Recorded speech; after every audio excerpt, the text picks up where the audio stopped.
Medical Cannabis Advisory Board will now come to order. I would like to welcome you to the public hearing where the Medical Cannabis Advisory Board will receive updates from the medical cannabis program, acknowledge the final decisions of the Secretary of Health regarding our previous recommendations of additional diagnosis and adequate supply, discuss proposed amendments to rules, hear comments from the public, and discuss the schedule of a spring 2022 meeting. No new petitions of medical diagnosis for consideration of inclusions were submitted to this board from the public for our review since the last meeting. Pursuant to notice, this matter is being heard the 7th day of December 2021 via a WebEx events platform and is being recorded. The time is approximately 9:04, and I am Stephanie Richmond, the chairperson for the Medical Cannabis Advisory Board. New Mexico Department of Health Assistant General Counsel Chris Woodward will be advising the department during this proceeding. This proceeding is being held in accordance with the Lynn and Aaron Compassionate Use Act, sections 26-2B-1 through 26-2B-7 NMSA 1978, and regulations at NMAC Title 7, Chapter 34, Part 2. If members of the audience have not already registered for the event, please register online so that your attendance may be noted and included with the advisory board submission to the Secretary of Health. At this time, I would like to take a roll call and see if we have quorum at this time. I do not see. Oh, perfect, we do. Okay, Ariel Bowers is not present. Mordecai Bronner.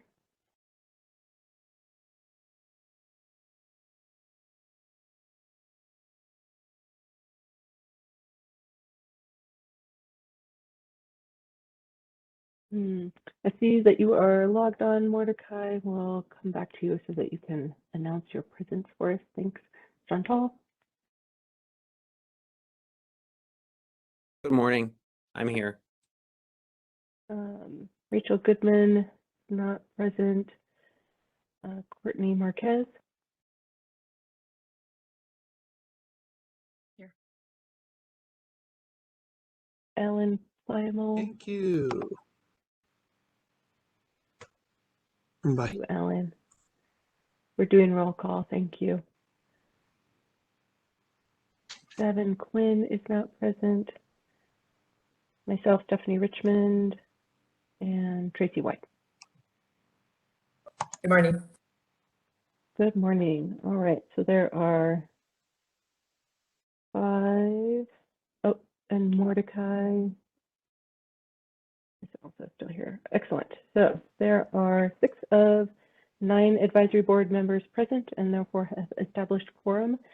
I understand that for this meeting, we do have some rules that we need to be able to vote on, and that some of the board members may need to leave early. Is that the case for any of you today? Will you be able to be here to maintain quorum throughout the duration of the meeting this morning?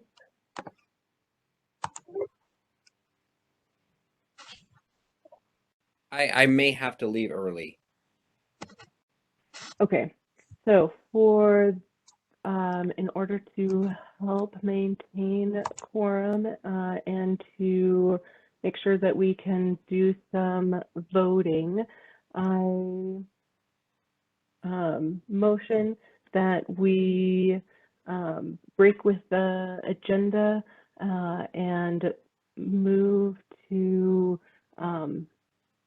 discuss the rules prior to discussion and any updates from the medical cannabis program. Is there a second? I'll second that. Excellent. All right. I would also like to recognize that Ariel Bowers has been reappointed for a 2-year term to participate on the Medical Cannabis Advisory Board, and no other new appointments were made to the board since our last meeting. I also motion to approve the minutes of our last meeting on August 17, 2021 that were submitted by Dr. Gary French. Additionally, this meeting was recorded and may be viewed on the Medical Cannabis Program webpage. Is there a second for the approval of minutes? A second. Excellent. The minutes have been approved and admitted to the record. All right. So there was a rules hearing that was held on November 12, 2021. And during this meeting, it was proposed and adopted that the proposed rules record be left open in order to hear from this board regarding our determinations. The rules hearing officer plans to make recommendations after learning of our response to the proposed amendments. That you have that information in front of you. Several of these rules were revised based on the changes of the Cannabis Regulation Act and the transfer of authority for the licensure and regulation of commercial cannabis establishments for the Cannabis Control Division and the Regulation and Licensing Department. So let's get right into some of these proposed rule changes. There is an amendment to Rule 7.34.2.7, and in my review of these proposed revisions, there's nothing really more remarkable about these changes. It really does address the transfer between departments. I motion for an open table discussion for the board to discuss any of these concerns about these definitions. Is there a second?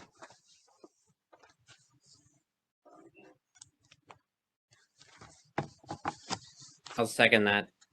Thank you.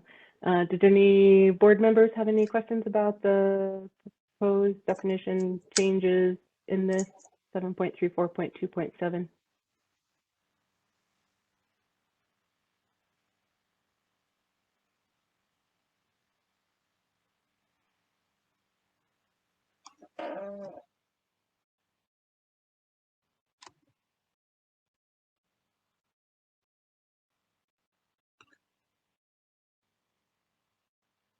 I'm motion to adopt the proposed rule revisions without modification for 7.34.2.7. Is there a second?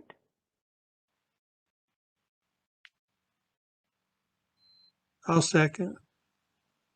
Excellent. We'll now do a roll call vote to adopt the proposed rule revisions for 7.34.2.7. Mordecai.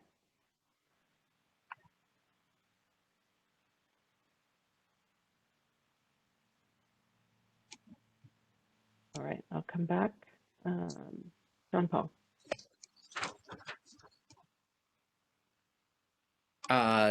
Let's see. Do I vote yay or yes? Yeah, the proposed vote is to approve the definitions without any revisions. Yes. So yeah, I vote to approve them. Excellent. Courtney. Yes, to approve. Alan.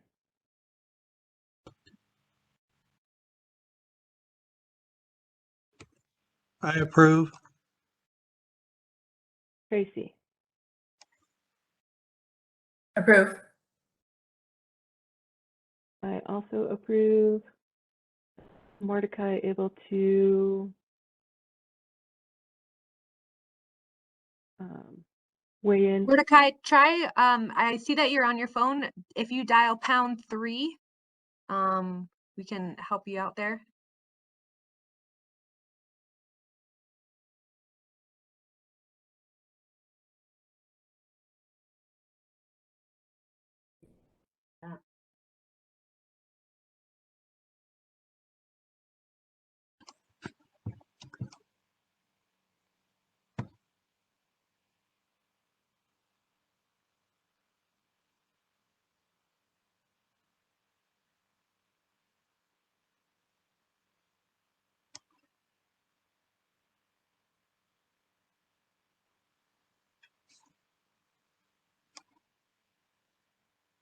Okay.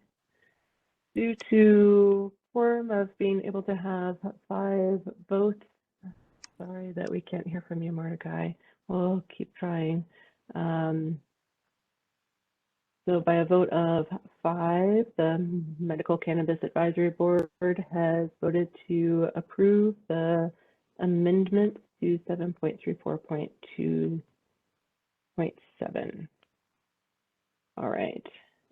Next is the amendment to 7.34.3.9, which is quantity of usable cannabis that may be possessed by a qualified patient or primary caregiver. In Section A, there's a revision that increases the adequate supply limit and the removal of Section C of medical exception.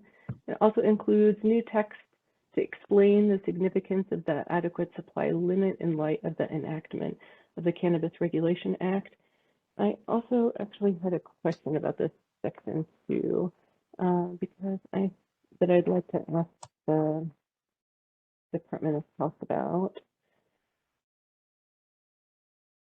I see that there is a sentence that has been stricken. A qualified patient and primary caregiver may also possess cannabis seeds. So my question for Dr. Zerlo is, why was this removed? Are seeds now only under the CRA? Were medical patients previously allowed to purchase them without taxation? And does removal of this sentence affect seed possession by medical patients moving forward? Thank you, Stephanie. It's actually just language that was not needed because under the CRA, any individual can purchase those items. So there didn't need to be a separate carve out specifically for patients with regard to that. And as far as those particular items, dispensaries can sell those to patients or to other individuals once commercial sales also start. And may I also suggest a point of order? I don't mean to overstep my bounds. Yeah, no, please. May I? Since we got out of order, I get it. Thanks. It's not necessary to go through each individual change on these. They can be done. They can be looked at as a whole in questions asked of the program. If you like to do it that way, and then vote on them as a whole rather than going through each and every one, because the document is really a summary of the changes, does not necessarily outline every single change within the regulations, the proposed regulations. So if I may offer that as a recommendation, and also to save time, because many of them are items such as just changing some of the provisions from one of the regulations to another due to the changes in CRA, or changes in language such as producer being changed to licensee, because it's the language now being used through Regulation and Licensing Division and the CRA, the Cannabis Regulation Act. So I would just offer that as a suggestion from a procedural standpoint. Thank you. I do appreciate that. My intent was to not go through every line item. It's just there were a couple of things early on with, in particular, this section and the reciprocity section that I had wanted to be able to have more of a discussion with the board, but I agree. And my intent is not to go through every single sentence, so thank you. Okay. So thank you for the clarification about the seeds. I move to have an open table discussion about some of this language that's in the section 7.34.3.9A with the board. Is there a second?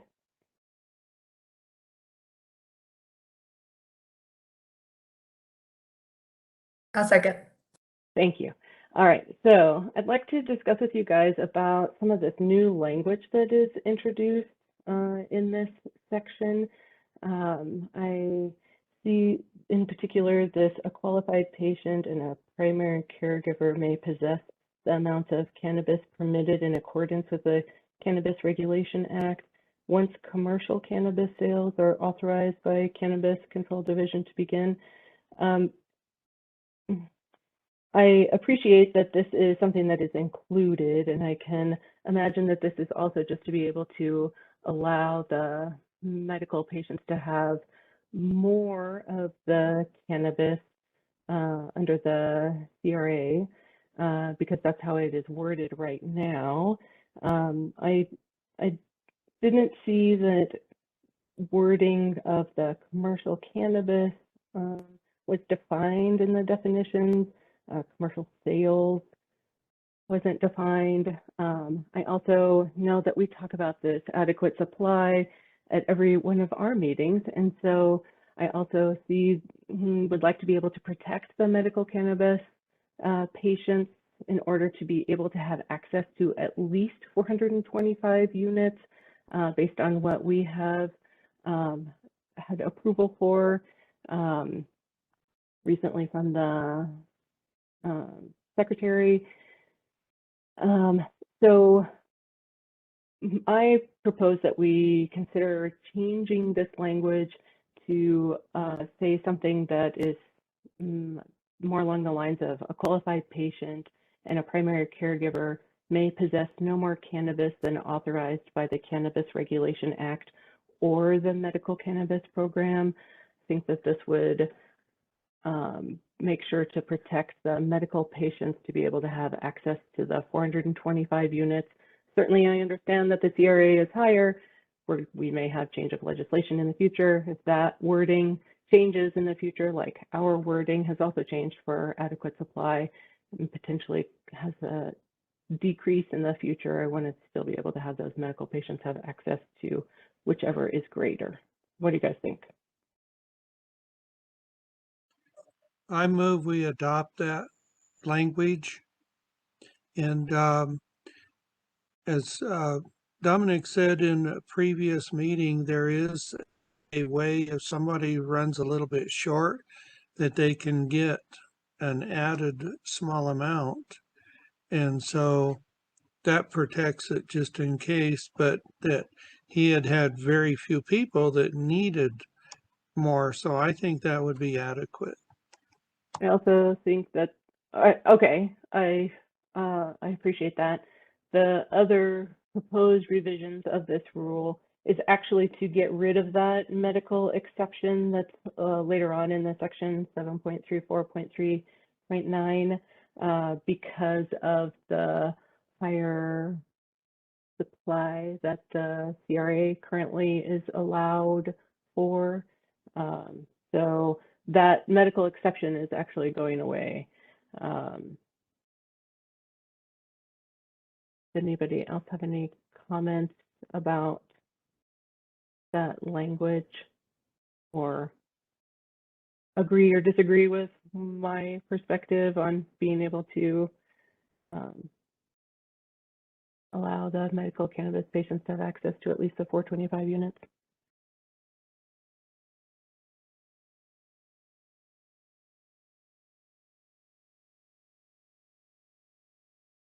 I agree with your verbiage. I like what you're proposing. I think I would agree with that. Okay, excellent. Okay, so anybody else?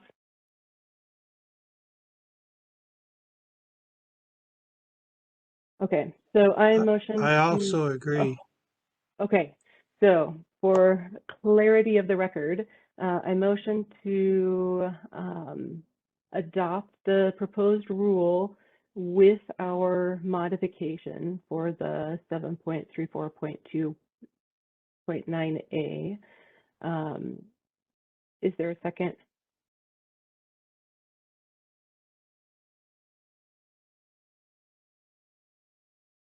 Can you just read through your verbiage again real quick? Yeah, of course. Okay, so if the other part, just again for the record, right now I would just like to vote that we're going to modify it. So we'll approve the modification, or we approve that we're going to modify it. Then I'd like to talk about a proposed modification, and then we vote on the modification. So right now on the floor, I have motion to modify this rule. I think Alan seconded it. So now let's do a roll call vote to say if we are yes or no for agreeing to modify this rule. Mordecai, do you have sound?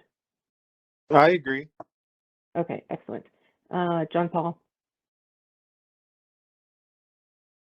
I agree. Courtney Marquez, I agree. Alan Lymel, I agree. myself, I agree. Tracy. Agreed. Okay, so we have voted by 6 to make the modification. Now, definitely, let's talk about it. So the verbiage that I had suggested was that a qualified patient and a primary caregiver may possess no more cannabis than authorized by the Cannabis Regulation Act or the Medical Cannabis Program.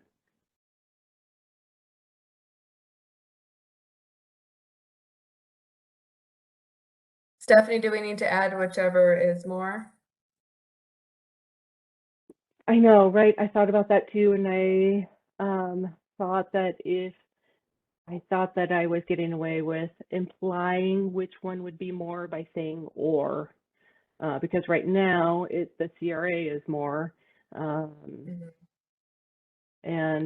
I mean, I'm open to talking about that.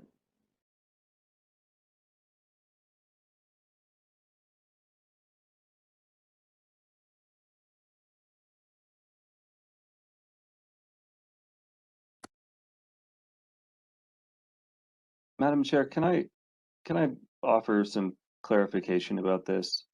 Sure. I don't know if everyone is on the same page about how limits are anticipated to work once commercial sales come online.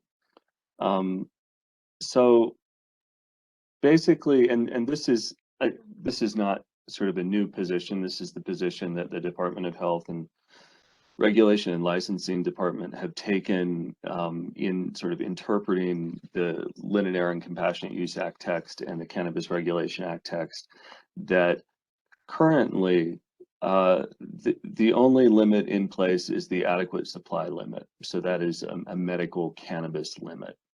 And then once commercial sales come online, there will be this other limit that applies to those commercial sales.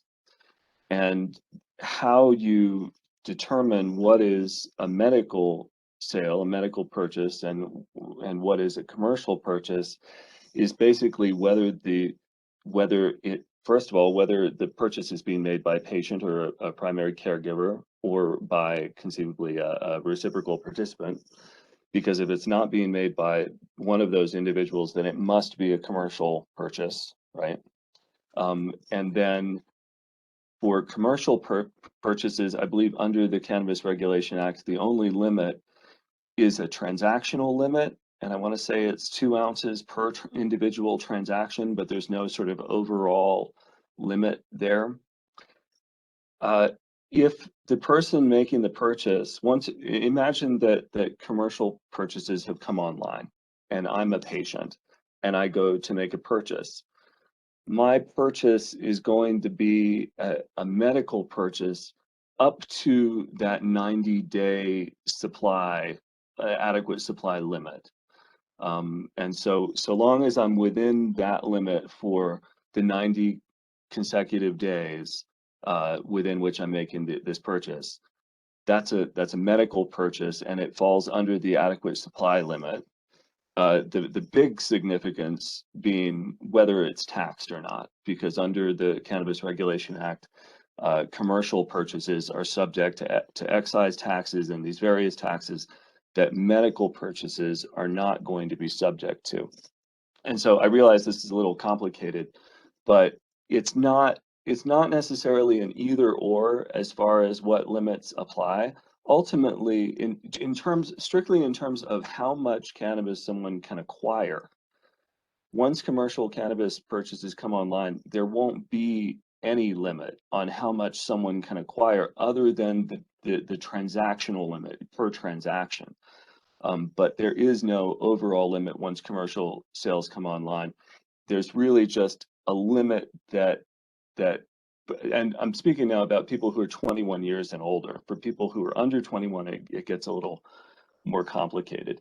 But I think that's generally how you want to think about, or at least that's how the Department of Health thinks about these limits, that up to the adequate supply limit, that's a medical purchase, and that purchase is not subject to those excise taxes or gross receipts tax.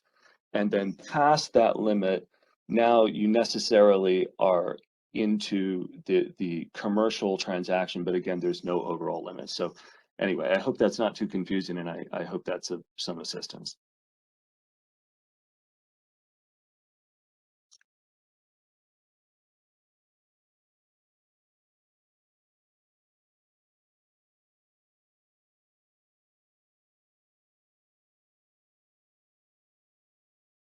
Madam Chair, we can't hear you.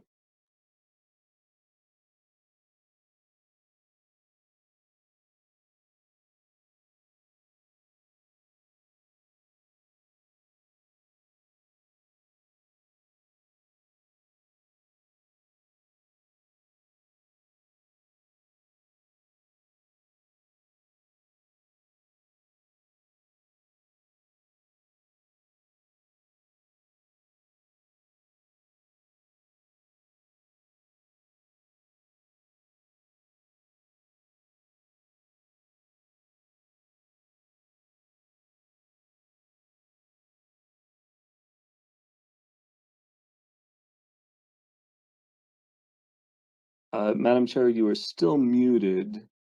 There should be a mute button there that you can unmute. And if She's, that, she's unmuted. I think she's just having some technical difficulty. Why don't you try logging out, maybe logging back in? I was just going to say there, at least on my screen, on the mute button, you'll see there's a little down arrow. And if you click on that little down arrow, it opens up options to where you can select which microphone you want to use. So if that might, it may be that you're set to the wrong microphone. Thanks, Chris.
All right, did that make a difference? We can hear you now, Madam Chair. Oh, excellent. Okay, sorry about that. Okay, sorry about missing your explanation. Okay, so how with these proposed rules, is there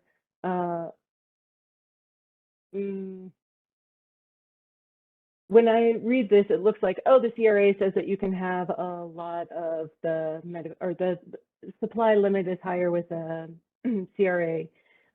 What if that's something that changes in the future? Is the adequate supply still always going to be the default for the medical cannabis at the 425? Well, Madam Chair, were you able to, I know we were having trouble with your microphone. Were you able to hear me when I was speaking? No, sorry. Oh, okay. Okay. Well, in that case, let me back up. So I guess the short and long of it is that in terms of how limits will work once commercial sales come online, which should happen no later than April 1st. It could happen earlier than that, but it depends on when the Cannabis Control Division over at RLD, when they authorize those commercial sales to happen. But so in terms of, historically we've thought about like adequate supply, for example, we've thought of this as an acquisition limit because it has worked as an acquisition limit. Once commercial sales come online, there won't be any overall acquisition limit. There won't be, the only limits under the Cannabis Regulation Act are transactional limits, at least that I am recalling right offhand. So I believe there's a 2-ounce transactional limit for purchases, and that will apply both to medical purchases and commercial purchases. And so the way that the Department of Health is understanding the statutes and regulation and licensing are understanding these statutes is that if I'm a patient, let's say that commercial sales have come online. We're in April of next year, and commercial sales have come online, and I have the ability to buy commercial cannabis. But let's say that I'm a patient. I can purchase up to the adequate supply limit, which is 90-day limit. And the real significance of that is going to be that those purchases are going to be essentially tax-free. They're not going to be subject to the excise taxes that apply to commercial sales under the Cannabis Regulation Act. And they're not going to be subject to gross receipts tax. So that is going to become the primary purpose of the adequate supply limit, at least for persons 21 years of age and older. And so if I'm a patient, I can buy up to the adequate supply limit for a contiguous 90-day period. And then when and if I get over that 90-day limit, now I'm into what you would call a commercial transaction, a commercial purchase, to where I can still ultimately I can acquire as much cannabis as I want, but I'm going to have to pay taxes over that adequate supply limit. But again, once commercial sales come online, it's really just going to be that 2-ounce transactional limit, but that's just for an individual transaction. It's not an overall acquisition limit. Does that all make sense? Yes, that was definitely my understanding from reading about the CRA as well.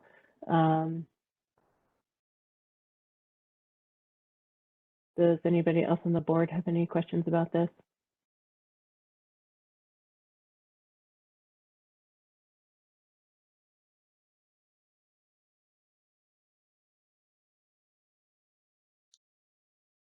No. Okay. So again, I understand that the CRA is much higher. And from what Chris was just suggesting, that the adequate supply for medical cannabis patients is always going to be there. So then the modification that I was suggesting is kind of null. Do you agree with that, Chris? I think that I think from just speaking personally, I think we're basically talking about the same thing, and I think that the text that's there effectively does what you were describing. Conceivably the rule could be clearer about exactly. You mentioned that it doesn't define commercial sales, and so that might be something that the department could look at in the future. Getting a bit off topic, but I know you had asked a good question about why that reference to seeds was struck out from there. And my memory of this is a little fuzzy, but I think it's because seeds, we had plugged in the definition section, we had plugged in a statutory definition of cannabis that included within the definition of cannabis seeds. And so it wasn't really necessary to spell out in such detail, you know, you're authorized to possess seeds, well, you're authorized to possess cannabis. And so that was why that was there. Okay, thank you for that clarification. Yeah, that is also consistent with what Dominic was suggesting too. So thank you both for that. Okay, so I know with the board that we had discussed doing a modification in light of this other conversation that we have had with the general counsel.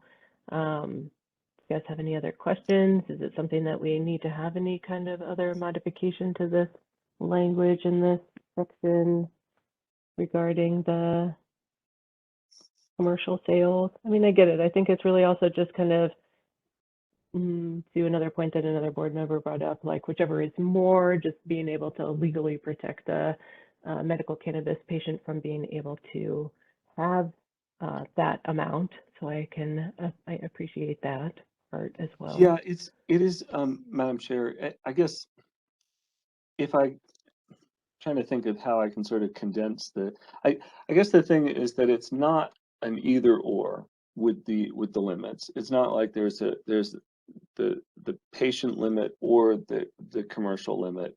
It's just if I'm not a patient, then I just follow the purchase restrictions and so forth and the tax standards that apply under the Cannabis Regulation Act. But if I am a patient, I enjoy the benefit of not paying taxes for that adequate supply limit, but then I can make commercial purchases as well. So in other words, it's not as though there are two different limits that are where you have to choose either or. It's just there. It's sort of a continuous thing, if that makes any sense.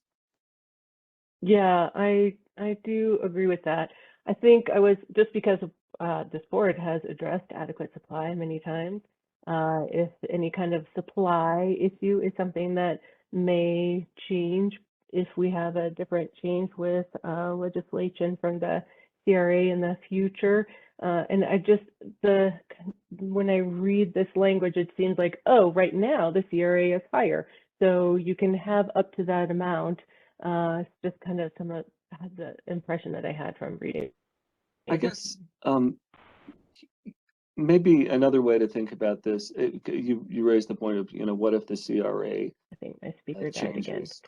And I would just, on that point, I would say that the Limited and Compassionate Use Act does have its own immunities section that is specific to the adequate supply limit and that is independent of the Cannabis Regulation Act. And so if there was ever any concern about, let's say that next year somehow the Cannabis Regulation Act vanished, it got struck down or something.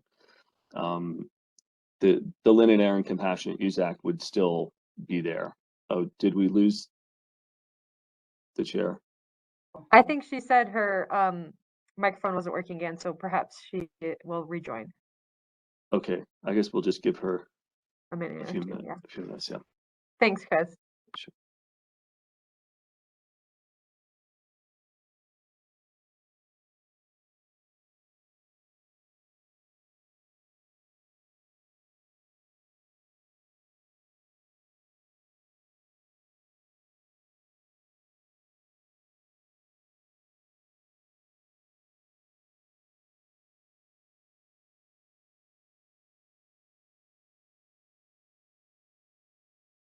All right, sorry, I'm back. Madam Chair, were you able to hear what I was saying at the end there? Yeah, I think like something is happening between the connection when you and I are talking, like then something like your screen will go dark for me and then suddenly my mics don't work anymore. So sorry. Modern technology. Well, in a nutshell, I was just saying that to your point of, you know, what if limits change under the Cannabis Regulation Act? I was just saying, if the Cannabis Regulation Act was to disappear tomorrow, or next year or whenever. There's still that statutory language in the Linen Air and Compassionate Use Act that immunizes patients and primary caregivers and reciprocal participants for the use and possession and acquisition and all of that of cannabis. And so that protection exists independently from the Cannabis Regulation Act, and it is statutory. Okay. So then what's the, if that's the case, then why put something about commercial sales in there at all? You know, I think that the reason why the department put that in there, or proposed to put that in there, was just to try to explain what on earth adequate supply means as we head into this brave new world of commercial cannabis. Because I believe, and Dominic can speak to this better than I can, but I believe MCP was already getting questions about that from the public. And so the thought there was just to try to explain what the significance of it is so that people understand it. I think, you know, most people don't have a great deal of knowledge about how these two statutes work and what the significance of adequate supply will be. Okay. What about from fellow board members? Does anybody else have any questions or concerns about this?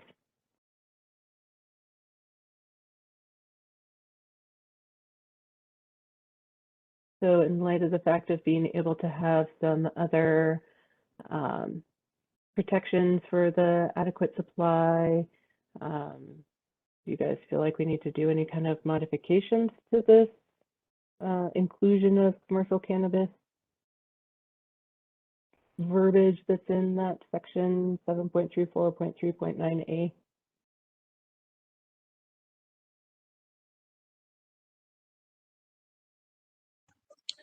What's the total in possession allowed on the medical side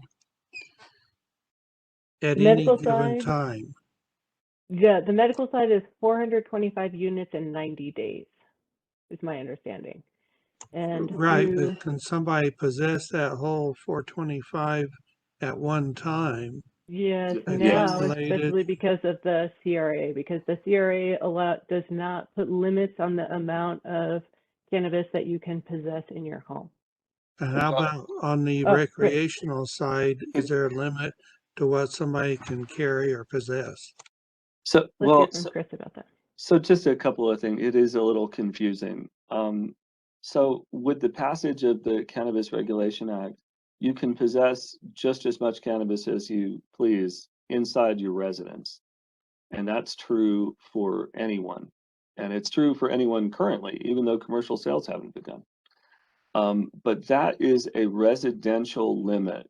And if I'm remembering correctly, I believe that the possession limit for just an ordinary member of the public who's over the age of 21 is, I want to say it's a 2-ounce limit for possession outside their residence.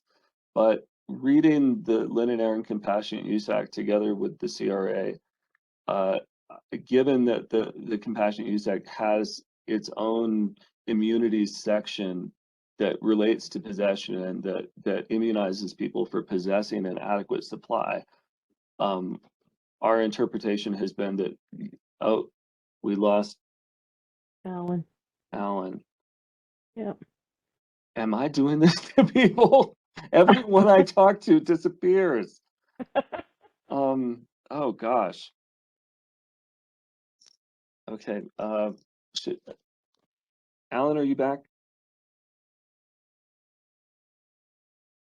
I'm here. Okay, we lost you for a second there.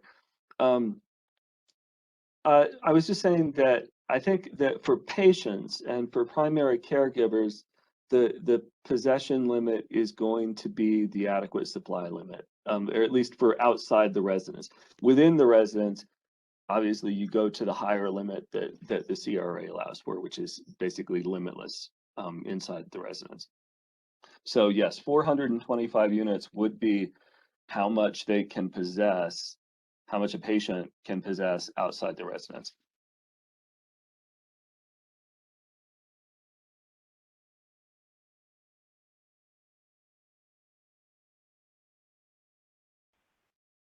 Now, a question back to the board in terms of adopting the language in that section, given this conversation with Chris, how do you guys feel about modifying it, accepting it, asking the board to make some definitions about the commercial language? What do you guys think?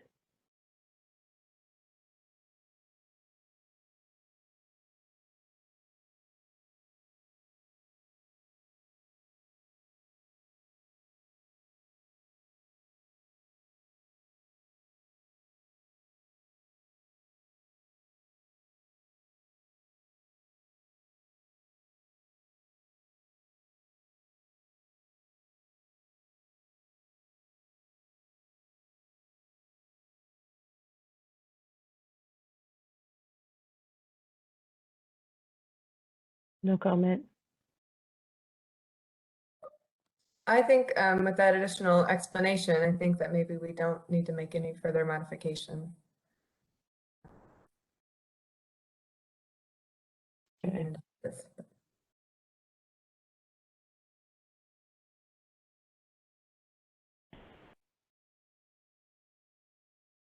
What about you, John Paul?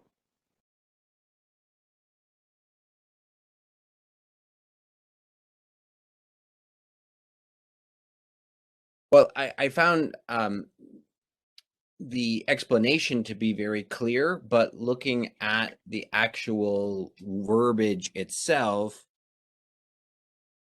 I don't see that. I mean, I understand what Chris is what Chris's understanding and the implying, but I don't necessarily get that from the verbiage that's in the law. And so perhaps adding I mean, I would maybe just adding an additional sentence that says any cannabis purchased grade above the 425 units would be considered commercial, would be considered a commercial purchase and not subject to the protection of the Compassionate Use Act. I don't know if that's redundant, but that's kind of what makes sense to me. Dominic is raising his hand. Yes, please, Dominic. So thank you very much. So that's actually that last portion of that, the last line in section A about qualified patients and primary caregivers will be able to make commercial purchases above the adequate supply limit in accordance with the Cannabis Regulation Act. And then if there were changes in the Cannabis Regulation Act, it would still follow along with that. Does that help clarify that? Sorry, I didn't read far enough. Yes, Dominic, you're right. Not a problem. There's a lot of language there. Yeah, no, I'm fine now with how it reads. Okay, so the vote on the floor had been to make a modification. If the board is in agreement, then we can retract the modification and move to adopt the language as written. What's the consensus of the board about that before I make another motion?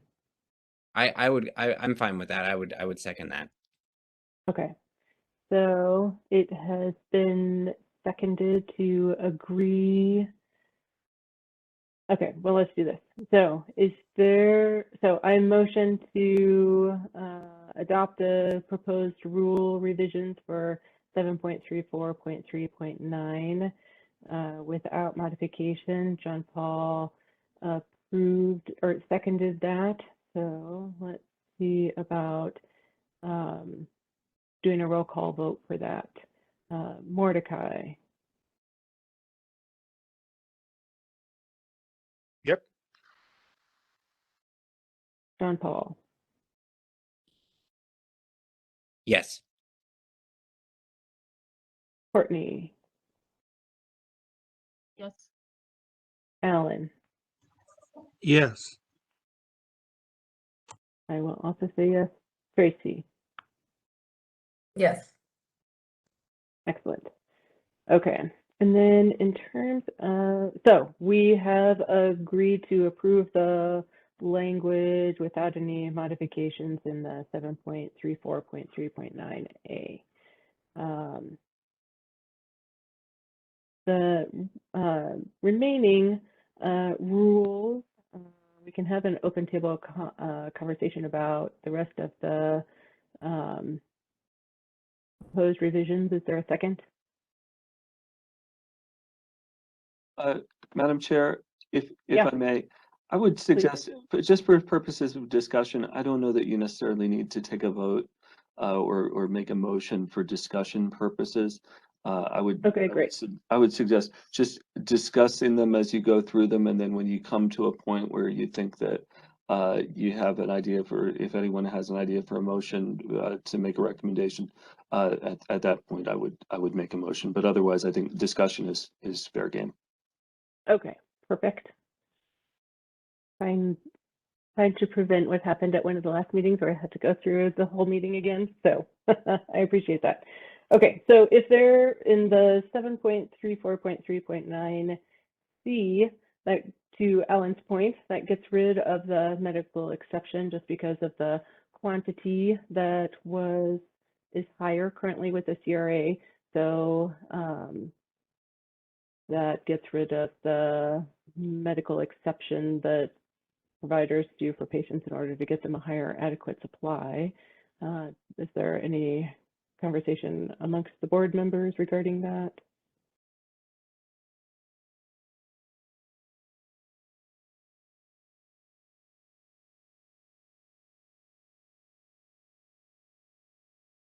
Okay, and then other revision changes, I think we're also just getting the Passionate Use Act in alignment with the CRA, and the next one that had been proposed for revision was the 7.34.3.11 registry identification cards. Only it was just to change some of the language from producer to licensee. So I think that's fine with that. Yes, Dominic. Madam Chair, I just wanted to point out there was one other change that we announced during the rule hearing with the previous section, which is 734.3.10, which is the requirements for caregivers. And what this does is it actually removes the criminal history screening requirement from that. Now, the reason for that is the caregiver within medical cannabis is not your traditional caregiver. So it doesn't indicate somebody who is going to be doing caregiving for somebody at home or within a facility. What this really, the caregiver designation was really for someone who didn't have the ability to go and purchase and or grow their own cannabis that would allow them to purchase or grow on behalf of the patient. However, under the CRA, the items that were being sought after under the criminal history screening were eliminated or to be expunged out of records. So what we would end up doing by having that criminal history screening is actually potentially denying individuals to be able to go purchase cannabis for somebody based on a prior conviction that is no longer in their record, that should have been expunged or could be expunged. And so this really puts it in alignment with the CRA.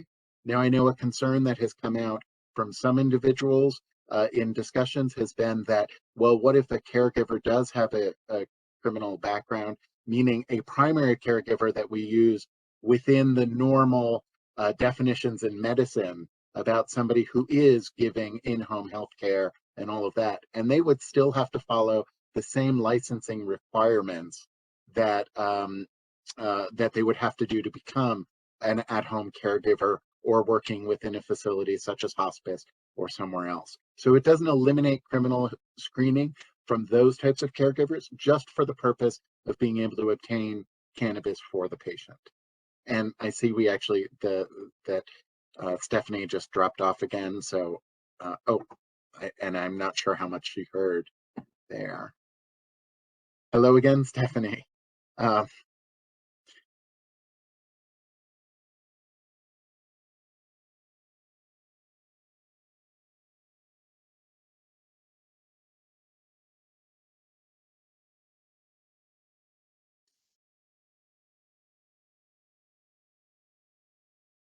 Stephanie, can you hear me? I can hear you. For some reason Okay. now it is sharing my screen. So if you go to the top Stop of that sharing. screen, there you You go. got Oh, it. you got it. Perfect. Okay.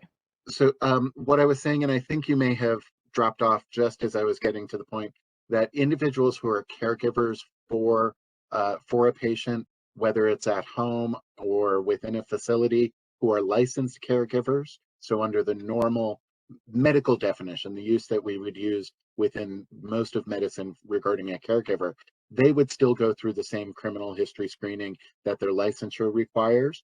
This would just remove it for individuals who are going or being designated as a caregiver to go and purchase for a patient.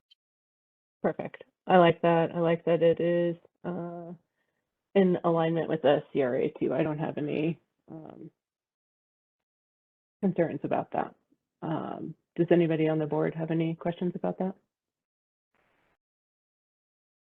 Okay, perfect. And then the next item that was, again, before we got onto this, was about just changing some of the language between producer and licensee. I didn't have a problem with that. And then another one was the 7.34.3.13 possession of usable cannabis. That's also something that has changed because of the Cannabis Control Division now licensing testing laboratories and who can do that transfer. Same for the 7.34.3.19, which is the disposal of unused cannabis. So that talks about the disposal of the unused cannabis, including the reciprocal patients, and aligns with the CRA. I didn't think that there was anything unusual about that. The only other thing would be in this section about reciprocity, 7.34.3.22. And if we had agreed that there was no change about the language that we had just been discussing regarding that section A language, then I think that this reciprocity is also consistent with that same kind of language. Does anybody on the board have any questions or concerns about the reciprocity section?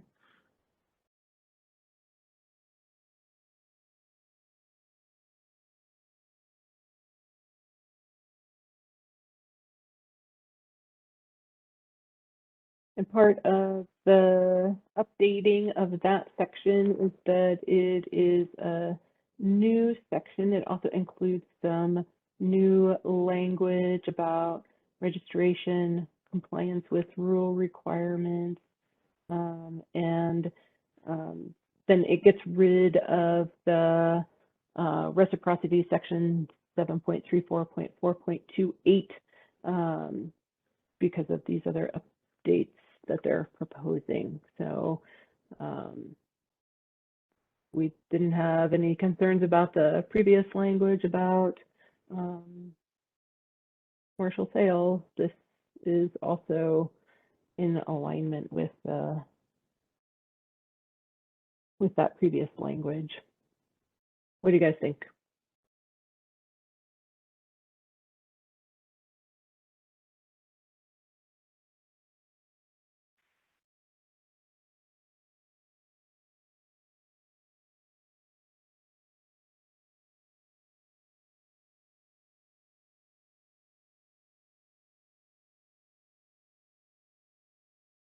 So no discussion. No, Then, I'm sorry. I don't have any issues with it. Perfect. All right. So then essentially going through everything with the board, we did not have any modifications to any of the proposed rule revisions. So we can I motion that we adopt all of the rule revisions without any modifications as proposed by the board. Is there a second? I'll second. Excellent. Thank you, Alan. So let's do a roll call vote to approve all of the rules as laid out by the board. Mordecai, I approve. John Paul, Approve. Courtney, I approve. Alan, I approve. I approve, and Tracy. Approve. Okay, so thank you very much for going through all of the rules and for being flexible with doing change with the agenda. So now I would like to get, and thank you for being able to stay on, John Paul, if you have to leave. I think our voting is complete, so thank you for being able to stay with us for the quorum. Now I'd like to get a medical cannabis program update regarding their activity and progress. We'll first hear from Dominic, followed by Gary. Thank you, and you may proceed.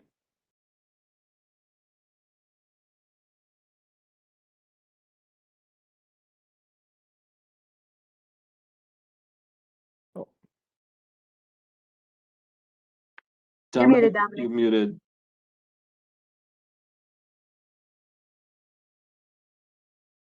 Sorry, everybody. I was trying to get the slide presentation going, so my apologies. Just so that those individuals who are on the phone do know that we will be posting the slides to our program website within the next day or two. Please give that just a little bit of time for them to be posted, but they will be available there. I will also walk through the slides as we have them, so those who do not have the ability to see them visually will still understand what is on the slides. So with regard to that, the Department of Health, before I start with the rest of it, one of the things that the department wants to make sure we always recognize is that we humbly acknowledge that we are on the unceded ancestral lands of the original peoples of the Apache, Navajo, and Pueblo, both past and present. And with gratitude, we pay our respects to the land, the people, and the communities that have continued to contribute to what we know now as the state of New Mexico. The mission of the Department of Health has we have several mission and goal statements. The mission is to ensure health equity. So we work with our partners to promote health and well-being and improve health outcomes for all people in New Mexico.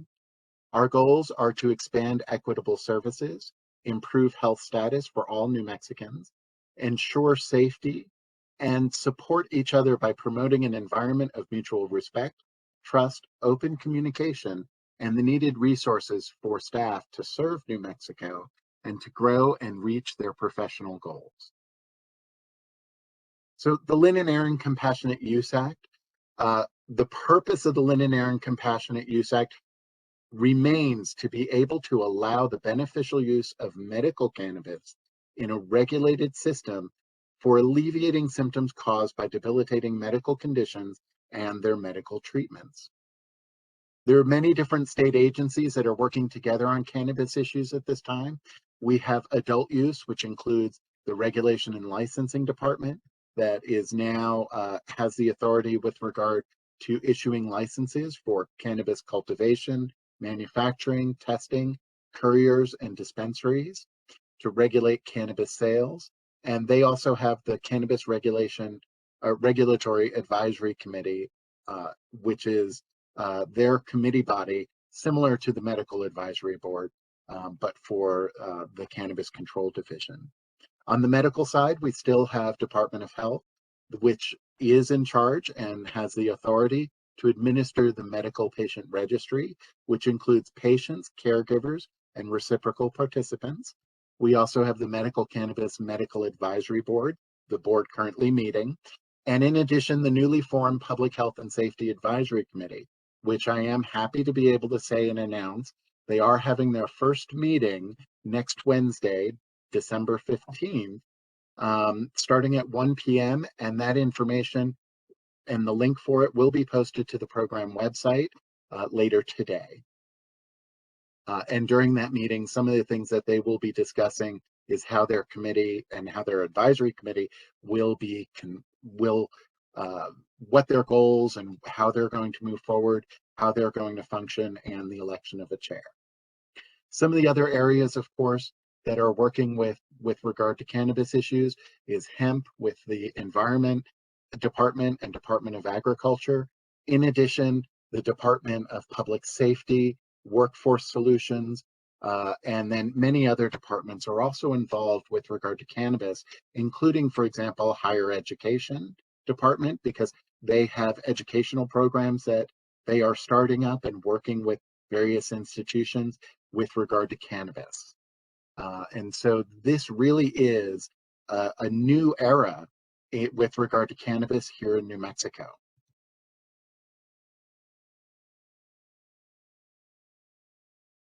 The current program in FY21, so last year, the year ending in June 30th, the program for medical cannabis had 28 full-time equivalent positions.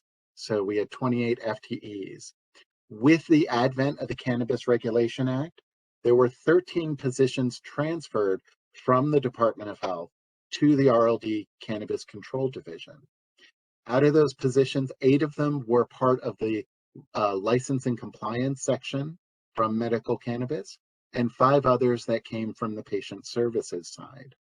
In order for the program to continue to do the work that it does with the patient registry, there were 3 new what are called T180 positions created for the medical cannabis program so that we could continue to serve patients and to actually reduce the amount of time to process applications.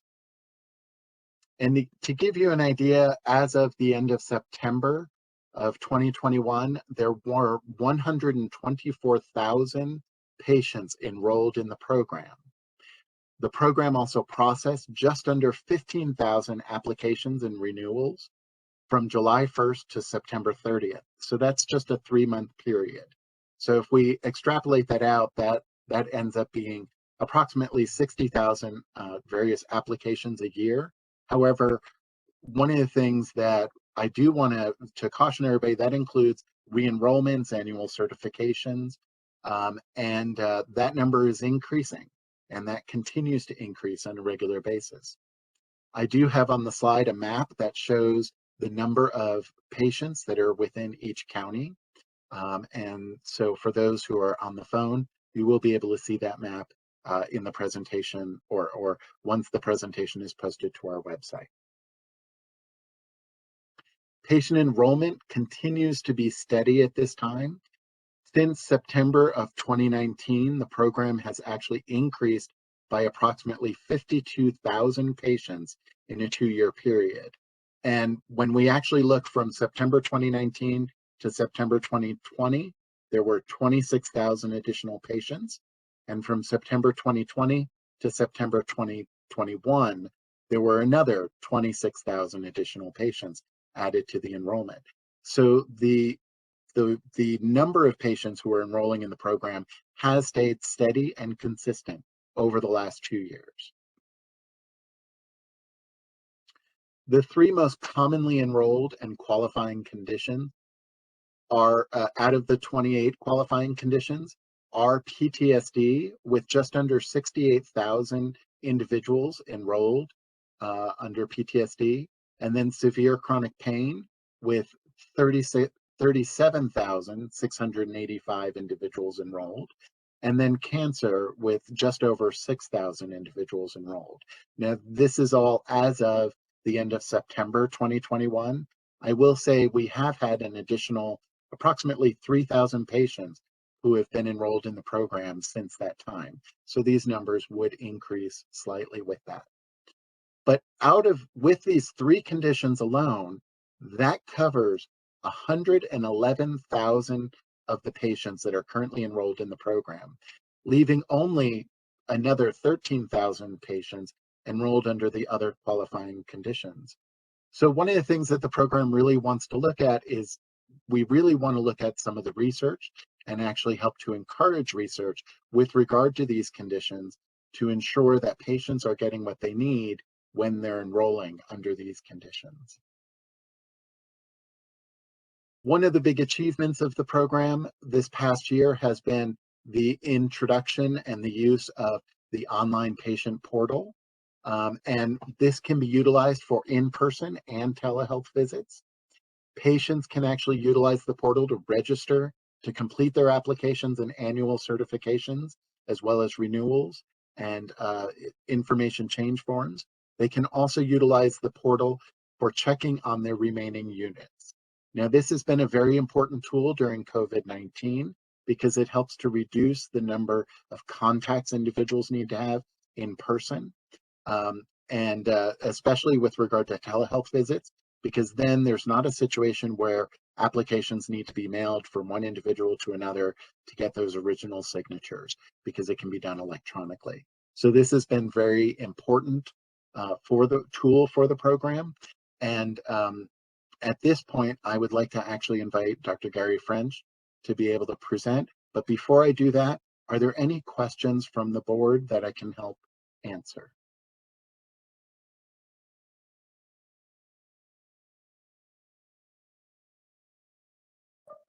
Dominic, I have a Thank question. you. You mentioned being able to promote or at least support research. How is that being done in our state?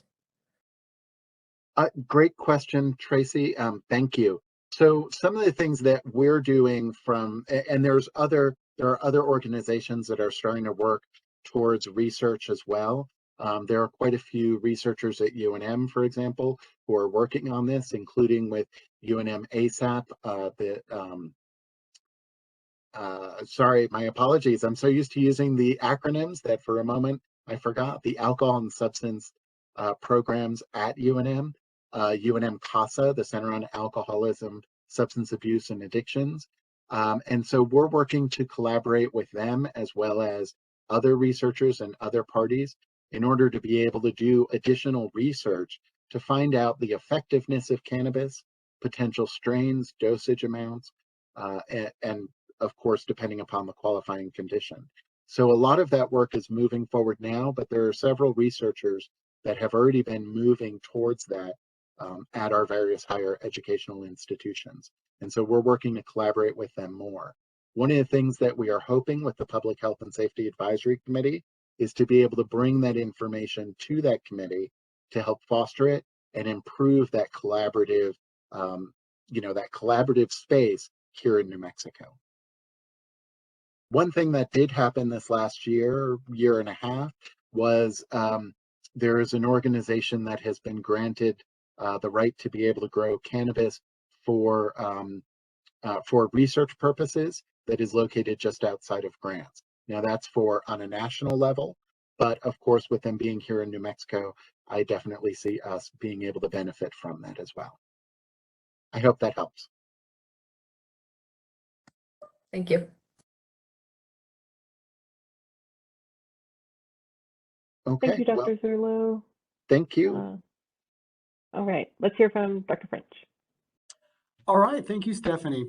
And again, thank you all in attendance for being here. I'm really excited to share more about the online portal with you all. As Dominic was sharing, the program continues to grow consistently.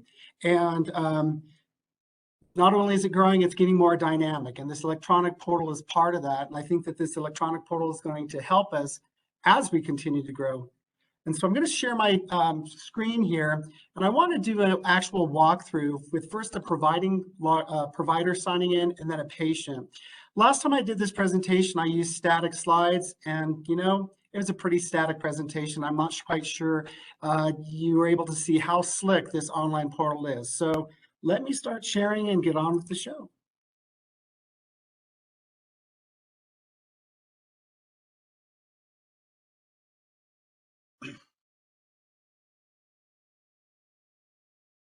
Okay. So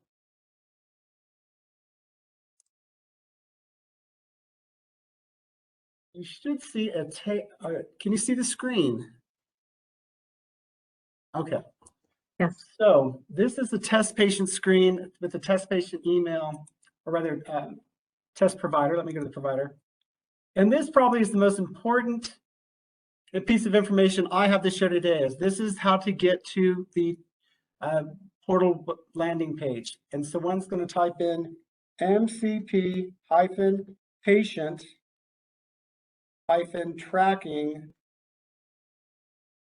at nmhealth.org.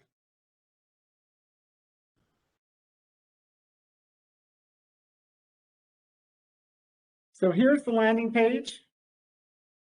And here is what we need to do first is create an account.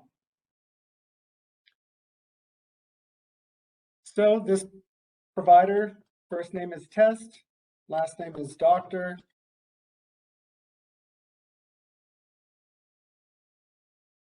A birthday.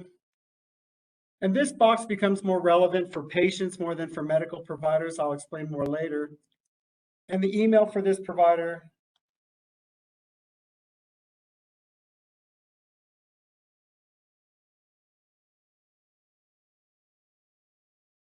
And then simply generate a password.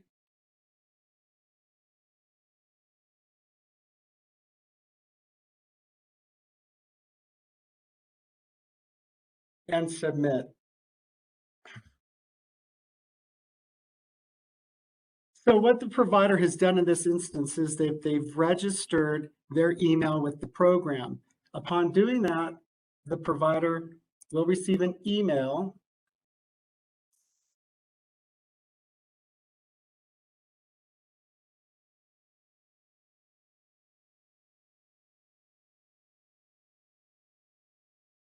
should receive an email. Let's see.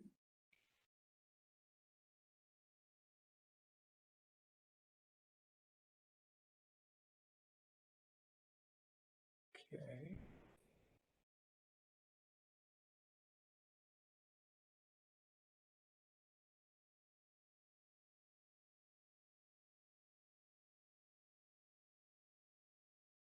There we go. So right here is the email that the provider has received, and the patient receives one that's nearly identical when they register. But it states here, confirm your registration by clicking on the link. So upon clicking on this link, that email then gets registered and active with the program. So now I'm ready to log in as that provider. So again, there's the email, and then I'll click in the password.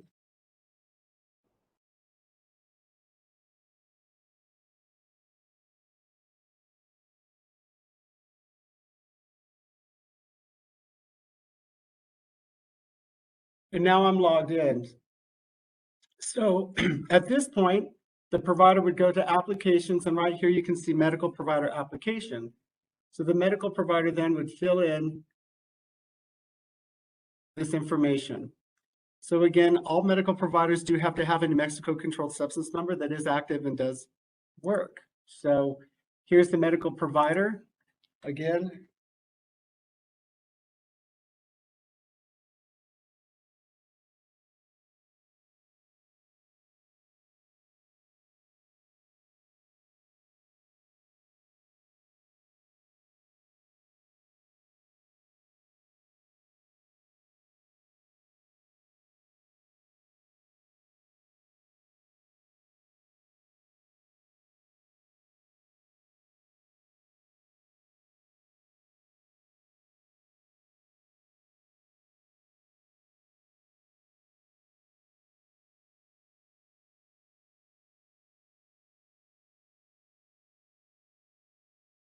so this provider has just submitted a medical provider application to our program to be considered to certify patients for the program.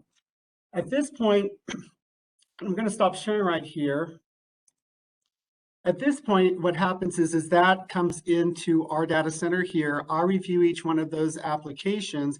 I make sure that the controlled substance number is active, well, and good. And we do look at the location that the provider is working from. Again, providers certifying patients for the program do need to have a primary location in the state of New Mexico. And so once all that is verified, then I would assign privileges to that medical provider so that they will have access to more applications, including the patient application, caregiver applications, and the patient annual verification. So quickly, what I'm going to do is I'm going to assign privileges to that provider that I just created. I'm going to do this off screen just for sensitivity, data sensitivity. So I will be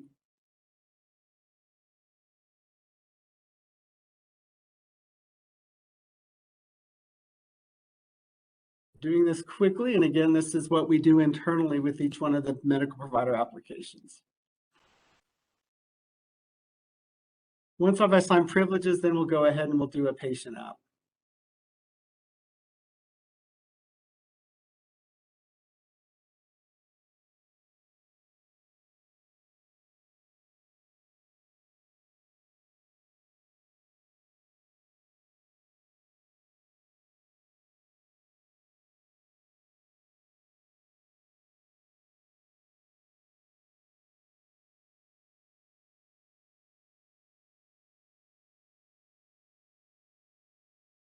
Okay, so now that medical provider is able to access more applications. And here's an example of the patient application. So again, new patients or patients that are recertifying for the program that need a new card, and also annual verifications can all be done here. But essentially, here's the application, new application, and this time we'll type in the patient.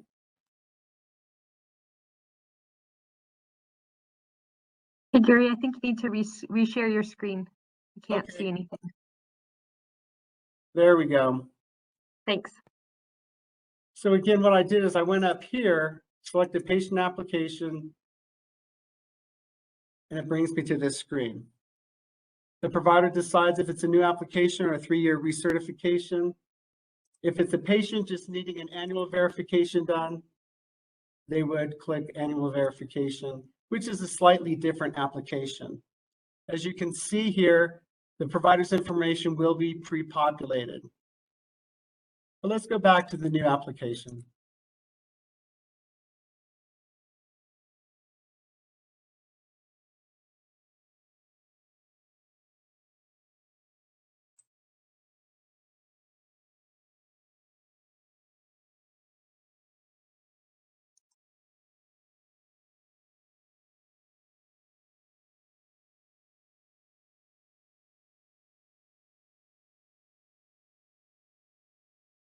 So again, this is a different email. This is an email I generated for this test patient.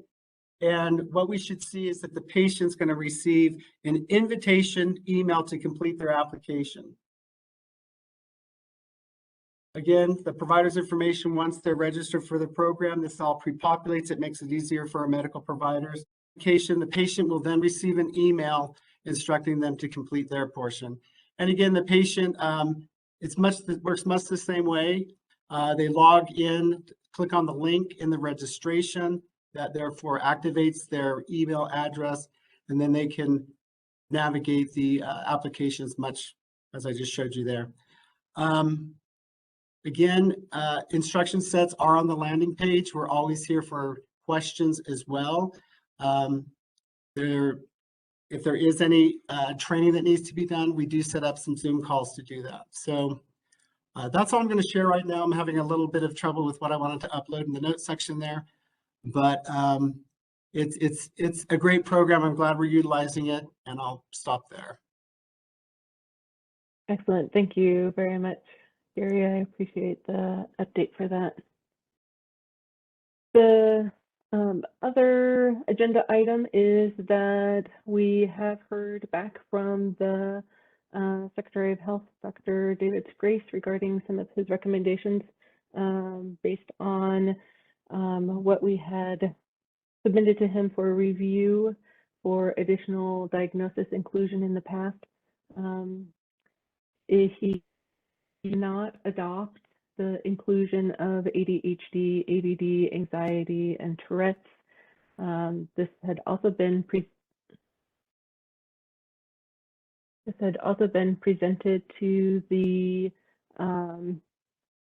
Secretary of Health in 2015 and 17.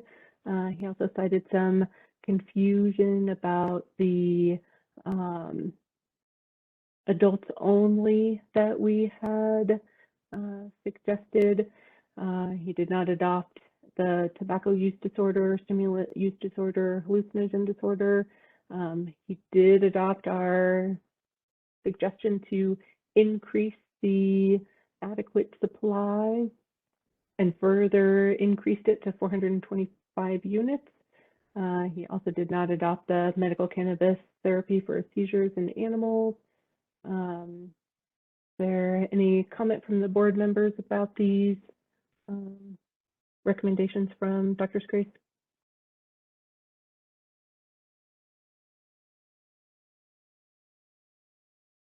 Was there a reason given for why he did not accept recommendation for those new diagnoses to be included?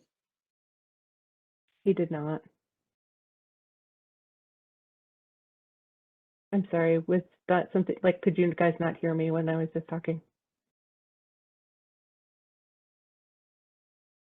We could hear you. Okay, perfect. The other thing that, since some of these diagnoses had been brought to the Secretary of Health in the past, the other thing I have as a suggestion for my fellow board members is that we could, as board members, consider coming up with a petition to present it at a meeting with consideration to present to the Secretary of Health. I did not see anything in the advisory board responsibilities and duties from 7.34.2.8 that said that we are not allowed to meet in smaller groups that do not meet quorum in case there was something that more than one board member would want to work on as a petition. We could pass that by Chris Woodward to have some reassurance that that would be something that board members could do as smaller groups outside of quorum if we were working on a petition together. But I haven't been getting any other diagnosis petitions from the community either. So just something to think about moving forward. What do you guys think about that as board members doing petitions? I would be very happy to complete a petition for the inclusion of those diagnoses, as well as, I don't know if we can add one. I don't know if insomnia has ever been proposed as a diagnosis in the past, but my experience working with cancer patients is that medical cannabis is most helpful for insomnia issues as well as anxiety issues. So I really feel very strongly as a provider that those two diagnoses need to be included. Nice. I like this. I agree with you. And if you wanted to connect sometime to work on a petition that we could bring to the next meeting, I'd be happy to work with you on that. Let's do that. Awesome. All right. Yeah. Now is time for the public comment. So individuals who have pre-registered for the meeting and have requested to make a public comment will be able to comment first and should limit speaking time to 3 minutes. If you have not previously requested to make a public comment, please click on the raised hand icon on your computer or dial #3 if you're calling in by phone. I ask for assistance from the Department of Health Medical Cannabis Program with calling on the speakers and for monitoring the time. For those of you unable to make a public comment during the meeting, the public comment period will be open for 48 hours after the meeting. Please send all public comments to the following web address: medical.cannabis@state.nm.us. Thank you, and we look forward to hearing from you. Okay, the live public comment period is now open. You will have 3 minutes to speak. I will give you a warning at 30 seconds. There were a number of individuals who did pre-register with their name. However, these individuals have chosen to call in, so I don't know who is who. So if you would like to speak and make a comment, please dial #3 if you've called in. WebEx has also made some changes to protect your privacy. So it will actually ask you if you would like to be unmuted. So I will ask you if you would like to be unmuted, and then you can unmute yourself. So please dial #3 if you would like to make a comment. If not, I think I will just go down the list and say the first 6 digits of your phone number and ask if you'd like to speak.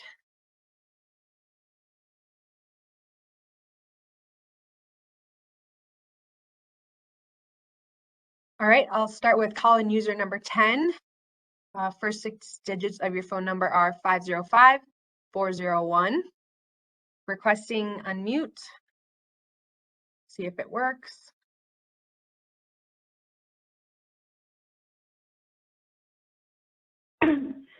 Good morning. Can you hear me? Yes, thank you. And please state your name, your first and last name, and if you are affiliated with anyone or any entity. Yes, this is Christina Caffrey. I'm an attorney with Ultra Health. What the advisory board has done today is blatantly illegal, both from a substantive and a process standpoint. This meeting has been embarrassing to listen to, as it has illustrated that neither the board nor the department staff adequately understand the Cannabis Regulation Act or the regulations proposed by the department. First, I want to read from the Cannabis Regulation Act. I will read several sections of the statute that show why the Department of Health has no power at all to even touch the subject of purchase limitations, and why the advisory board should go back and rescind its vote to approve these regulations. First, section 26(2)(c)(5).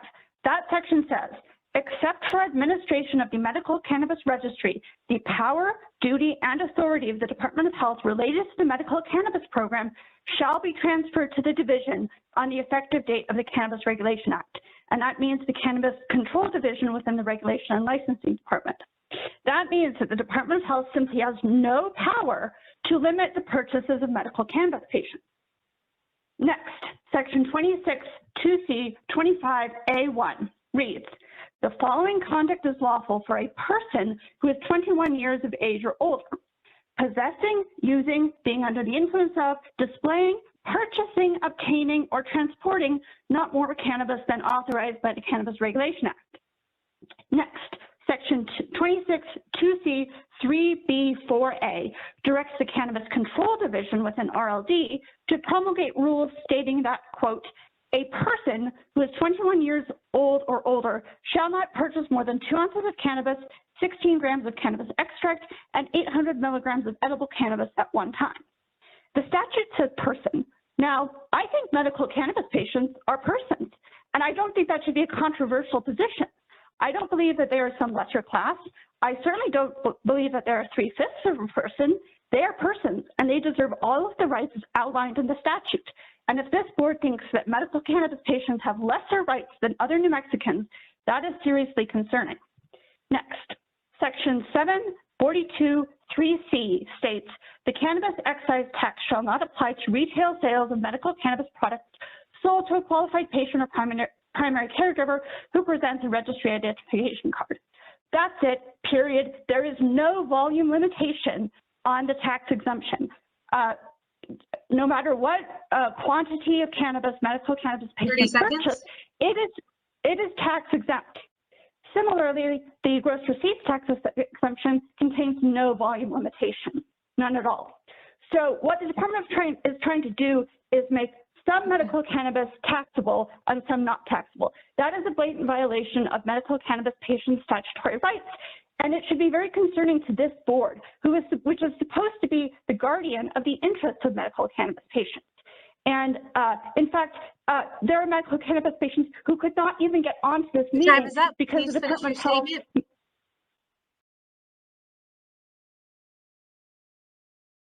Thank you for your comment. Okay, we'll move on to call-in user number 12. Phone number 575-644. Requesting unmute. If you would like to speak, you can unmute yourself and state your name.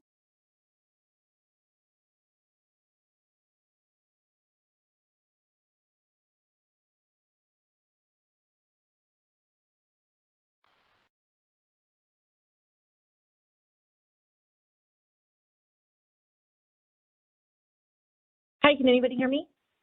We can. Okay. Hello, and thank you for the opportunity to speak today. I'll make it quite short. In relation to the comments made from the Secretary of Health regarding the denial of these medical conditions that were proposed is quite concerning. I don't know if the Medical Advisory Board has reviewed the, I believe, 5-page report that was put out on this. But it took them almost a year to make a verdict, number one, which is quite interesting. And number two, it seems as if the Secretary in the same Department of Health is not only now pushing patients into the recreational market for access to what they consider medical cannabis, but we all know that there are certain aspects of medical cannabis that are a little bit different than recreational. And of course, one of those is doctor oversight. And I'll read specifically in one of the paragraphs that the Secretary of Health mentioned. He states, in April of 2022, adults older than 21 with the above qualifying conditions, which I thought was an interesting statement, will have the ability to access medical cannabis and see if it controls their symptoms without requiring medical cannabis cards. If the cannabis is successful in alleviating the symptoms of their condition, then the individual may continuously using cannabis on their own accord. Currently, however, there is no sufficient evidence or data to support the cannabis and its effectiveness in the treatment, or it would outweigh the benefits of risk, which is an interesting public health statement from our health secretary. And again, the patient, it works much the same way. They log in, click on the link in the registration that therefore activates their email address, and then they can navigate the applications much as I just showed you there. Again, instruction sets are on the landing page. We're always here for questions as well. If there is any training that needs to be done, we do set up some Zoom calls to do that. So that's all I'm going to share right now. I'm having a little bit of trouble with what I wanted to upload in the notes section there, but it's a great program. I'm glad we're utilizing it, and I'll stop there. Excellent. Thank you very much, Gary. I appreciate the update for that. The other agenda item is that we have heard back from the Secretary of Health, Dr. David Grace, regarding some of his recommendations based on what we had submitted to him for review for additional diagnosis inclusion in the past. He did not adopt the inclusion of ADHD, ADD, anxiety, and Tourette's. This had also been presented to the Secretary of Health in 2015 and 17. He also cited some confusion about the adults only that we had suggested. He did not adopt the tobacco use disorder, stimulant use disorder, hallucinogen disorder. He did adopt our suggestion to increase the adequate supply and further increased it to 425 units. He also did not adopt the medical cannabis therapy for seizures in animals. Is there any comment from the board members about these recommendations from Dr. Grace?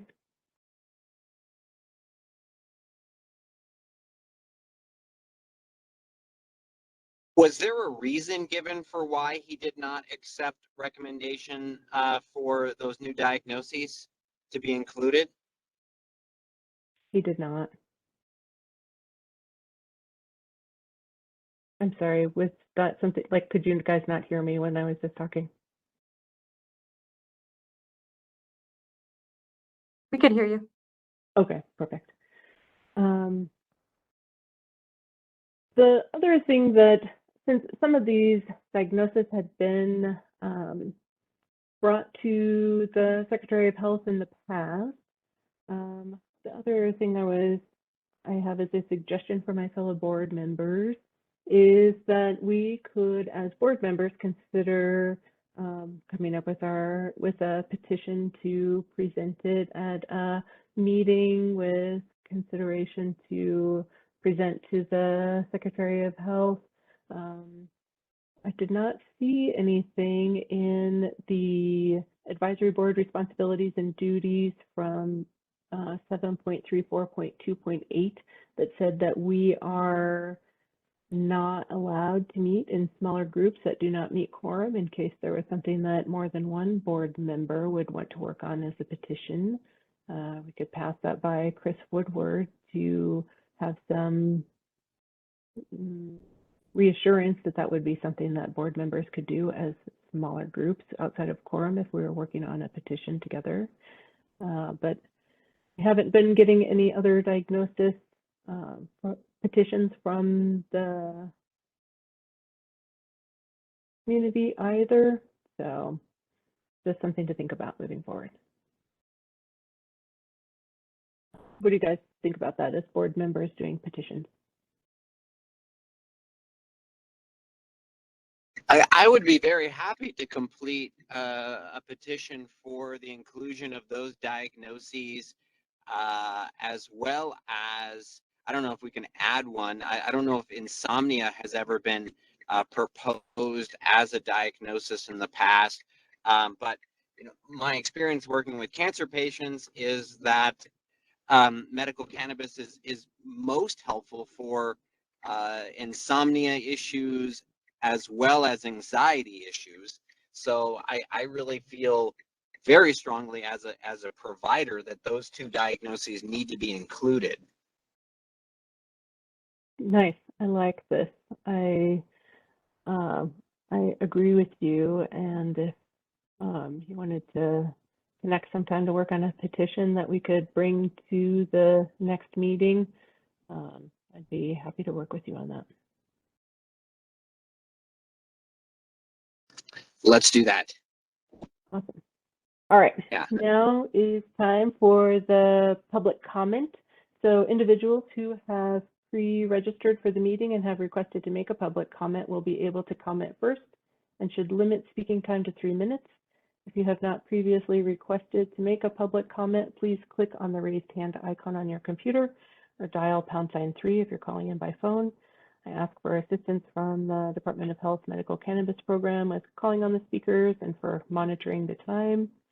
For those of you unable to make a public comment during the meeting, the public comment period will be open for 48 hours after the meeting. Please send all public comments to the following web address: medical.cannabis@state.nm.us. Thank you, and we look forward to hearing from you. Okay, the live public comment period is now open. You will have 3 minutes to speak. I will give you a warning at 30 seconds. There were a number of individuals who did pre-register with their name. However, these individuals have chosen to call in, so I don't know who is who.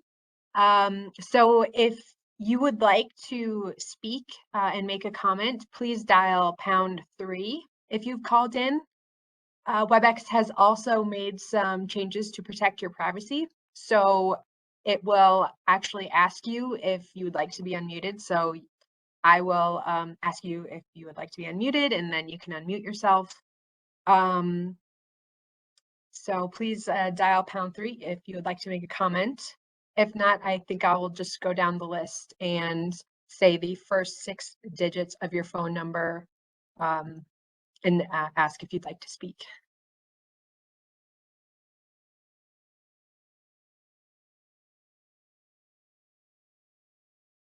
All right, I'll start with call-in user number 10. First 6 digits of your phone number are 505-401. Requesting unmute. See if it works.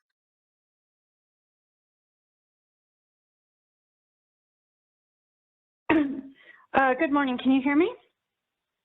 Yes, thank you. And please state your name, your first and last name, and if you are affiliated with anyone or any entity. Yes, this is Christina Caffrey. I'm an attorney with Ultra Health. What the advisory board has done today is blatantly illegal, both from a substantive and a process standpoint. This meeting has been embarrassing to listen to, as it has illustrated that neither the board nor the department staff adequately understand the Cannabis Regulation Act or the regulations proposed by the department. First, I want to read from the Cannabis Regulation Act. I will read several sections of the statute that show why the Department of Health has no power at all to even touch the subject of purchase limitations, and why the advisory board should go back and rescind its vote to approve these regulations. First, section 26(2)(c)(5). That section says, except for administration of the Medical Cannabis Registry, the power, duty, and authority of the Department of Health related to the medical cannabis program shall be transferred to the division on the effective date of the Cannabis Regulation Act. And that means the Cannabis Control Division within the Regulation and Licensing Department. That means that the Department of Health simply has no power to limit the purchases of medical cannabis patients. Next, section 26(2)(c)(25)(a)(1) reads, the following conduct is lawful for a person who is 21 years of age or older: possessing, using, being under the influence of, displaying, purchasing, obtaining, or transporting not more cannabis than authorized by the Cannabis Regulation Act. Next, section 26(2)(c)(3)(b)(4)(a) directs the Cannabis Control Division within RLD to promulgate rules stating that, quote, a person who is 21 years old or older shall not purchase more than 2 ounces of cannabis, 16 grams of cannabis extract, and 800 milligrams of edible cannabis at one time. The statute says person. Now, I think medical cannabis patients are persons, and I don't think that should be a controversial position. I don't believe that they are some lesser class. I certainly don't believe that they are 3/5 of a person. They are persons, and they deserve all of the rights outlined in the statute. And if this board thinks that medical cannabis patients have lesser rights than other New Mexicans, that is seriously concerning. Next, section 742(3)(c) states, the cannabis excise tax shall not apply to retail sales of medical cannabis products sold to a qualified patient or primary caregiver who presents a registry identification card. That's it, period. There is no volume limitation on the tax exemption. No matter what quantity of cannabis medical cannabis patients purchase, it is tax exempt. Similarly, the gross receipts tax exemption contains no volume limitation, none at all. So what the Department is trying to do is make some medical cannabis taxable and some not taxable. That is a blatant violation of medical cannabis patients' statutory rights. And it should be very concerning to this board, which is supposed to be the guardian of the interests of medical cannabis patients. And in fact, there are medical cannabis patients who could not even get onto this meeting because the Department of Health.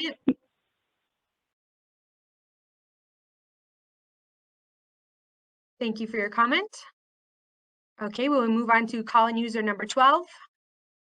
Phone number 575-644. Requesting unmute. If you would like to speak, you can unmute yourself and state your name.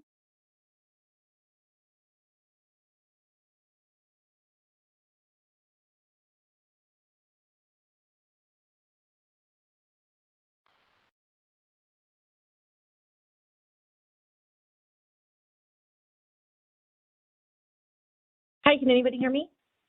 We can. Okay. Hello, and thank you for the opportunity to speak today. I'll make it quite short. In relation to the comments made from the Secretary of Health regarding the denial of these medical conditions that were proposed is quite concerning. I don't know if the Medical Advisory Board has reviewed the, I believe, 5-page report that was put out on this. But it took them almost a year to make a verdict, number one, which is quite interesting. And number two, it seems as if the secretary in the same Department of Health is not only now pushing patients into the recreational market for access to what they consider medical cannabis, but we all know that there are certain aspects of medical cannabis that are a little bit different than recreational. And of course, one of those is doctor oversight. And I'll read specifically in one of the paragraphs that the Secretary of Health mentioned. He states, in April of 2022, adults older than 21 with the above qualifying conditions, which I thought was an interesting statement, will have the ability to access medical cannabis and see if it controls their symptoms without requiring medical cannabis cards. If the cannabis is successful in alleviating the symptoms of their condition, then the individual may continuously using cannabis on their own accord. Currently, however, there is no sufficient evidence or data to support the cannabis and its effectiveness in the treatment, or it would outweigh the benefits of risk, which is an interesting public health statement from our health secretary. Considering now you are now going to be putting individuals in a situation where they're now going to be treating themselves without the help of doctor oversight, and you're also going to be pushing parents in a situation where they're now going to be choosing finding a medical provider that they can actually work with their doctor, their pediatrician or internist, as well as their child to try to help alleviate some of these symptoms.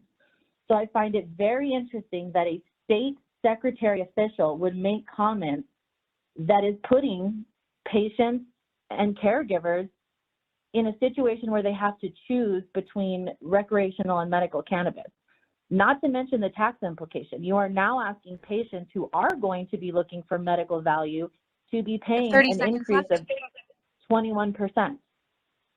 It's absurd. And I do appreciate the board trying to make special accommodations to get together and try to speak to the Secretary of Health to get some sort of understanding, because this is unacceptable from a public health standpoint. So I appreciate the time today, and I look forward to see what happens in the future. Thank you. Thank you for your comment. And could we grab your first and last name, please? Sure. It's Amanda Fratola. Thank you. Okay, we will move on to our next call-in user at number 13, phone number 916-738. I will request to unmute you. If you would like to speak, please unmute yourself and state your first and last name.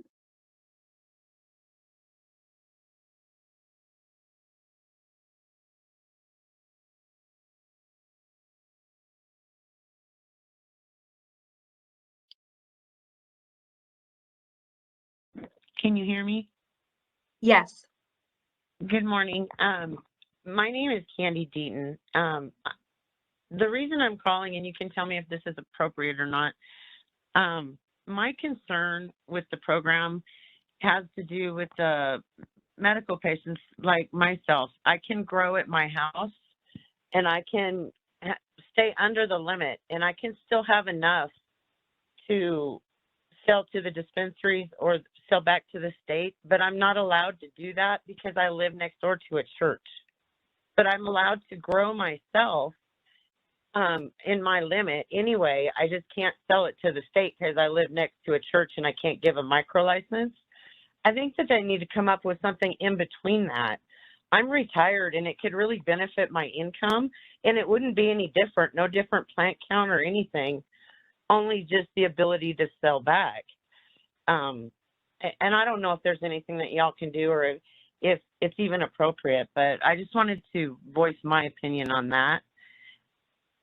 And just thanks for trying to get the education going on the medical diagnosis to be accepted. I appreciate your time. Thank you very much.